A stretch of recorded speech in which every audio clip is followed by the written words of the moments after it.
আসসালামু আলাইকুম বন্ধুরা, আবার চলে আসলাম নতুন একটা ভিডিও নিয়ে। আসলে অনেক দিন আগে আমার ফার্স্ট একটা ভিডিও ছিল, গত 50 দিন বা 52 দিন আগে, যে আমি কোচিন মুরগির ভিডিও করেছিলাম ফার্স্ট।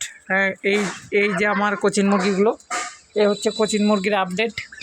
কোচিন মুরগিগুলোর বয়স বর্তমান 100 দিন হয়নি, 100 দিনের থেকে একটু কম।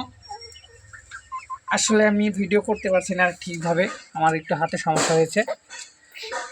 এই যেমন এটা হচ্ছে মোরগ, আর ওই পাশের দুইটা মুরগি। এগুলো মোটামুটি এখনও বাচ্চায় আছে আর কি, পরিপূর্ণ বয়স হইতে এখনও দেরি আছে। পরিপূর্ণ বয়সে আসতে এদের আরও 3 মাস সময় লাগতে পারে, 3 মাস বা 2.5 মাস এরকম। আমি জানি না সঠিক কত দিনে ডিম দেয়, তবে দেখা যাক কি হয়। আলহামদুলিল্লাহ আমার মুরগিগুলো অনেক সুস্থ আছে। এদেরকে এখনও আরডিবি ভ্যাকসিন দেওয়া হয় নাই। ছোটোতে যার থেকে নিয়েছিলাম সে ভ্যাকসিন দিয়েছিল আর কি। তো দেখা যাক। আমি বর্তমান কৃমির কোর্স করিয়েছি, আজ একদিন হলো। তো গত একদিন হলো কৃমির কোর্স করিয়েছি, আজকে লিভার টনিক দিয়েছি। 3 দিন লিভার টনিক চালাবো, তারপরে এদেরকে আমি আরডিবি ভ্যাকসিন করে দিব, রানীক্ষেত ভ্যাকসিন। তো এই পর্যন্তই কোচিং মুরগির ভিডিও আপডেট দিব ইনশাল্লাহ। সবাই ভালো থাকবেন, আল্লাহ হাফেজ।